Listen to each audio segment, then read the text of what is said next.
कक्षा 12 अर्थशास्त्र पार्ट 1 का तीसरा अध्याय। आज हम पढ़ेंगे पैमाने के स्थिर प्रतिफल की अवस्था। प्यारे बच्चों, पिछले वीडियो में मैंने आपको बताया था पैमाने का प्रतिफल किसे कहते हैं, और पैमाने के प्रतिफल की 3 अवस्थाएं बताई थी। पैमाने का बढ़ता प्रतिफल, नंबर 2 पैमाने का स्थिर प्रतिफल, और नंबर 3 पैमाने का घटता प्रतिफल। ये 3 अवस्थाएं शॉर्टकट में मैंने बताई थी। और इसमें पहला जो अवस्था है पैमाने का बढ़ता प्रतिफल, वो मैंने आपकी उसकी व्याख्या कर दी थी, बता दी थी। और आज हम दूसरा इसका जो अवस्था देखेंगे, पैमाने के स्थिर प्रतिफल की अवस्था। तो पैमाने के स्थिर प्रतिफल की अवस्था का मतलब यह है कि जब हम साधनों को एक ही अनुपात में बढ़ाते हैं और उत्पादन हमारा साधनों के अनुपात से ज़्यादा अनुपात में होता है, तो वो हमारा क्या होता है, बढ़ता प्रतिफल है। जब एक ही अनुपात में साधनों को बढ़ाते हैं और जो उत्पादन हमारा होता है साधनों के अनुपात से ज़्यादा जो है वृद्धि होती है, तो हमारा बढ़ता हुआ प्रतिफल है। लेकिन स्थिर प्रतिफल का मतलब यह है कि जब साधनों को एक ही अनुपात में बढ़ाते हैं और हमारा उत्पादन भी उसी अनुपात में बढ़ता है। जैसे उदाहरण के लिए मान लिया हमने साधन को 10% साधन को हमने बढ़ा दिया है, तो हमारा जो उत्पादन है वो भी 10% ही वृद्धि हुई। यानी साधन 10% साधन को हमने बढ़ाया और उत्पादन भी हमारा 10% ही बढ़ा। तो इसका मतलब यह है कि साधनों के अनुपात में ही उत्पादन में वृद्धि हुई। तो ये हमारा स्थिर पैमाने का प्रतिफल कहलाता है।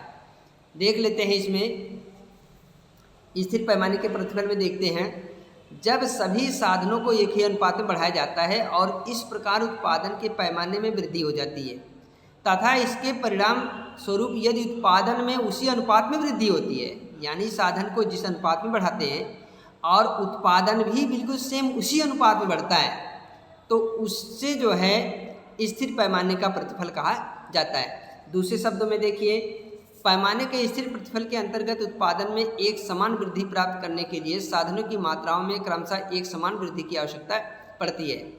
यानी जिस अनुपात में साधन में वृद्धि हो रही है बिल्कुल सेम उसी अनुपात में उत्पादन में वृद्धि होती है, तब उसे स्थिर पैमाने का प्रतिफल कहा जाता है। जैसे मैंने आपको बताया कि हमने साधनों में 10% की वृद्धि की, तो उत्पादन में भी अगर 10% की वृद्धि हो रही है तो हमारा स्थिर पैमाने का प्रतिफल कहलाता है। यहाँ पर देखिए जो डायग्राम है, वो डायग्राम जो मैंने पीछे आपको बताया था, पिछले वाले बढ़ते हुए पैमाने के प्रतिफल में बताया था, उसी के थ्रू आप देख लीजिए, समझ लीजिए। पैमाने के स्थिर प्रतिफल को दिखाया गया है चित्र में समोत्पादक रेखाएं, समोत्पादक समान उत्पादन वाली जो रेखाएं हैं, पैमाना रेखा OE और AB, BC और CD टुकड़ों में बांट देती है। प्रत्येक टुकड़ा x y की एक निश्चित मात्रा को बताता है। चित्र में प्रत्येक टुकड़े की लंबाई बराबर, अर्थात AB बराबर BC बराबर CD है। इसका अर्थ है कि दो साधनों x और y की क्रमशः बराबर मात्राओं के प्रयोग से उत्पादन में एक समान वृद्धि होती है। ऐसी स्थिति को पैमाने के स्थिर प्रतिफल की अवस्था कहा जाता है। जो पिछला वाला डायग्राम बताया था उसी डायग्राम में आपको देखना है। उसमें क्या होता है कि साधनों को एक ही अनुपात में बढ़ाया जाता है, लेकिन उत्पादन साधनों की अपेक्षा ज़्यादा होता है। साधनों को एक ही अनुपात में बढ़ाया जाता है, एक समान अनुपात में बढ़ाया जाता है, लेकिन उत्पादन जो होता है साधनों के अनुपात की अपेक्षा ज़्यादा जो है वृद्धि होती है, अनुपात में होती है, तो जो है बढ़ते पैमाने का प्रतिफल है। लेकिन इसमें ये कह रहा है कि साधन जिस अनुपात में बढ़ रहा है उसी अनुपात में उत्पादन में भी वृद्धि हो रही है, तो स्थिर पैमाने का प्रतिफल है। तो ये जो है इसमें जो ये B बराबर BC बराबर CD जो पिछला वाला डायग्राम है उसी डायग्राम में देखना है। और इसमें जो दोनों साधन हैं x और y, दो साधन हैं। देखिए इसमें जो इस तरह का डायग्राम उसमें आपने देखा तो वो y और वो x रेखा देखा था। उसमें मैंने इसमें यहाँ पर जो है साधन, यहाँ y साधन है, यहाँ x साधन है। इसमें इस तरह का डायग्राम बना था, इस तरह का डायग्राम बना था, इस तरह का डायग्राम उसमें बना था।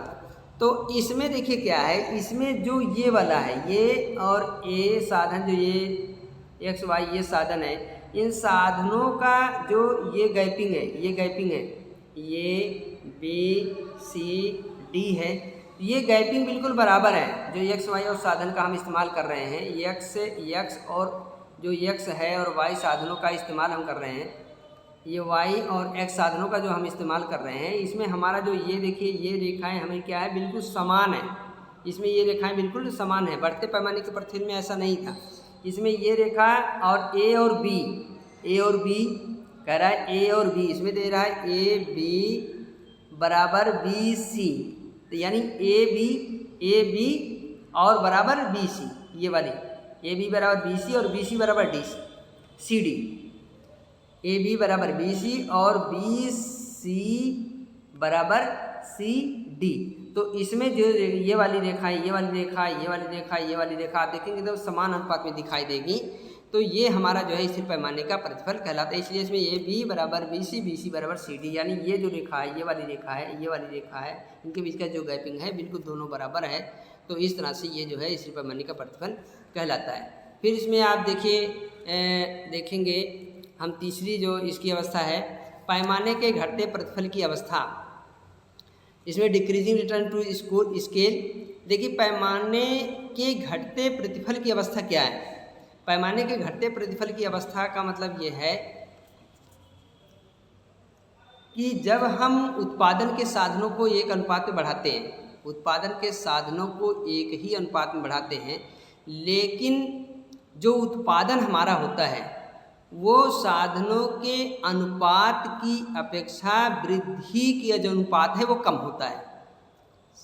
उत्पादन की जो वृद्धि का अनुपात है वो साधनों के अनुपात की अपेक्षा कम अनुपात में होता है, तो उसे घटते पैमाने का प्रतिफल कहा जाता है। जैसे मान लीजिए हमने एक साधन का जो है दो साधनों का यूज किया, दो साधनों का यूज हमने क्या किया, दो साधनों का मतलब हमने 10%, दो साधनों का मतलब दोनों साधनों को 10% हमने जो है यूज किया। दो साधन हमारा x और y दो साधन है, उन दो साधनों को हमने 10% की वृद्धि की। हमने 10% की वृद्धि की, तो 10% की वृद्धि करने से जो उत्पादन हमारा हो रहा है वो क्या हो रहा है, 8% हो रहा है।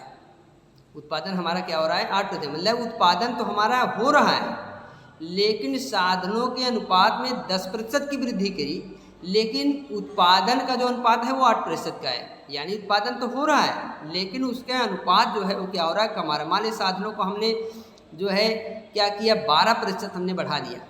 साधनों को हमने 12% अगर हमने बढ़ा दिया और उत्पादन हमारा क्या हो गया, उत्पादन में वृद्धि, उत्पादन कितना हो रहा है, 10% हो रहा है। जब हम दो साधनों का जो है में वृद्धि करते हैं, तो दो साधनों की वृद्धि करने से हमारा जो है 10% की वृद्धि करने से हमारा उत्पादन 8% हो रहा है। और जब साधनों को हमने 10 से 12% कर दिया तो उत्पादन हमारा जो है 8 से 10% हो रहा है। यानी उत्पादन तो हो रहा है, लेकिन उत्पादन की जो वृद्धि का अनुपात है वो साधनों के अनुपात की अपेक्षा कम है। तो इसे जो है घटते पैमाने का प्रतिफल कहा जाता है। तो आइए इसमें अब देखते हैं जरा पैमाने के घटते प्रतिफल की अवस्था। जब सभी साधनों को एक ही अनुपात में बढ़ाया जाता है, जैसे मैंने आपको बताया कि दो साधनों को हम 10% वृद्धि कर दी या 15% वृद्धि कर दी, 20% वृद्धि, एक ही अनुपात में बढ़ाया जाता है। सभी साधन को ध्यान रखना, सभी साधन को एक ही अनुपात में बढ़ाया जाता है। इस प्रकार उत्पादन के पैमाने में वृद्धि होती है। जब साधनों के अनुपात में हम वृद्धि करेंगे तो उत्पादन में भी वृद्धि होगी, निश्चित रूप से होगी। तो इसके परिणाम स्वरूप यह उत्पादन में कम अनुपात में वृद्धि होती है। देखिए उत्पादन में वृद्धि तो हो रही है, लेकिन साधनों के अनुपात में जो वृद्धि हो रही है उसकी अपेक्षा उत्पादन के अनुपात में कम वृद्धि हो रही है। तो कहा जाता है कि उत्पादन प्रक्रिया में पैमाने के घटते प्रतिफल लागू हो रहा है। यानी उत्पादन का जो पैमाना हमारा है वो घटते क्रम में है, यानी अनुपात वृद्धि अनुपात में हो रही है, लेकिन साधनों के अनुपात की अपेक्षा कम अनुपात में वृद्धि हो रही है, तो वो घटता पैमाना हो जाता है। उदाहरण के लिए अब देखिए, इसमें आपको उदाहरण के लिए देखना है, ये उदाहरण दिया हुआ है के लिए, यदि सभी साधनों को 10% बढ़ाया जाता है और उत्पादन 10% से कम बढ़ता है, यानी उत्पादन 10% नहीं बल्कि 8% हो जाता है, तो उसका घटता पैमाना है। तो ऐसी स्थिति को पैमाने के घटते प्रतिफल की अवस्था कहेंगे। दूसरे शब्दों में पैमाने के घटते प्रतिफल के अंतर्गत उत्पादन में एक समान वृद्धि प्राप्त करने के लिए साधनों की मात्राओं में क्रमशः अधिकाधिक वृद्धि करने की आवश्यकता पड़ती है। यानी अगर ये कह रहा है कि अगर हम जो है इसको बराबर करना चाहते हैं तो हमें साधन को और ज़्यादा बढ़ाना पड़ेगा, तब जाकर ये हमारा जो है बराबर हो पाएगा, लेकिन तब स्थिर पैमाने की अवस्था आ जाएगी। फिर इसमें देखिए यहाँ पर ये दिया चित्र दिया है, चित्र 3.15 में समोत्पाद रेखाएं हैं। समोत्पाद मतलब समान उत्पादन वाली रेखाएं हैं। ये समान उत्पादन वाली रेखाएं हैं, जैसे ये रेखा है, ये रेखा, ये रेखा समान उत्पादन वाली रेखाएं हैं। हमारा वो जो एक्स रेखा है ये हमारे एक्स साधन है, वो वाई रेखा हमारा वाई साधन है। दो साधन है, दोनों साधनों का हम यूज कर रहे हैं उत्पादन करने के लिए। तो उत्पादन हमारा क्या हो रहा है, IP1, IP2, IP3, IP4 ये हो रहा है। तो अब इसमें देखिए समोत्पाद रेखाएं, समोत्पाद रेखाएं क्या है, IP1 देखो, IP1, IP2, IP3, IP4 दे रहा है। पैमाना रेखा है OE, पैमाना जो रेखा है क्या है, O और E, ये हमारा पैमाना रेखा है जहाँ हम इसको मापेंगे। को AB, BC और CD टुकड़ों में विभाजित करता है। ABCD इनको जो है टुकड़ों में विभाजित करता है। पैमाना OE का प्रत्येक टुकड़ा दोनों साधनों X और Y की एक निश्चित मात्रा को बताता है। जो ये हमारा X और Y है एक निश्चित मात्रा को बताता है। निश्चित मात्रा ABCD ये जो टुकड़ों में बटे हुए हैं एक निश्चित मात्रा के उत्पादन को बताता है। प्रत्येक टुकड़े की लंबाई बढ़ती जाती है, प्रत्येक टुकड़े की लंबाई बढ़ती जाती है, प्रत्येक टुकड़े की लंबाई बढ़ती जाती है। इसका मतलब CD लेस देन BC, देखिए C और D less than CD greater than BC, यानी BC से बड़ा ये है, और ग्रेटर देन AB यानी AB से बड़ा BC है और BC से बड़ा CD है, ये दे रहा है इसमें। तो प्रत्येक टुकड़े की लंबाई बढ़ती जाती है, अर्थात CD greater than BC greater than AB ये दिया हुआ है। तो ये पैमाने के घटते प्रतिफल की अवस्था को दर्शा रहा है। पैमाने के घटते प्रतिफल की अवस्था का मतलब देखिए मैंने आपको बता दिया कि जब साधनों को एक ही अनुपात में बढ़ाया जाता है और साधनों के अनुपात में वृद्धि के अपेक्षा जो हमारा उत्पादन है उसमें कम अनुपात में वृद्धि हो रही है, तो ये घटता जो है पैमाने का प्रतिफल कहलाता है। जो इसमें साधन हमारा X और Y है, इन दोनों साधनों का यूज हो रहा है। दोनों साधनों का यूज करने से उत्पादन हमारा क्या होता है, समान जो अनुपात में यूज करने से जो हमारा उत्पादन हो रहा है वो उत्पादन साधनों के अनुपात की अपेक्षा कम अनुपात में वृद्धि हो रही है। तो ये जो है हमारा क्या हो जाएगा, घटते पैमाने का प्रतिफल है। यानी फिर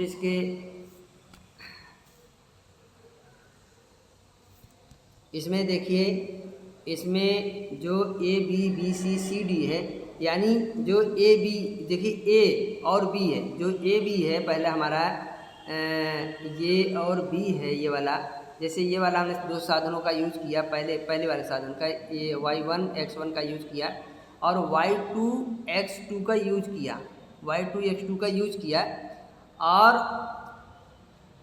उसके बाद हमने Y3 और X3 का यूज किया।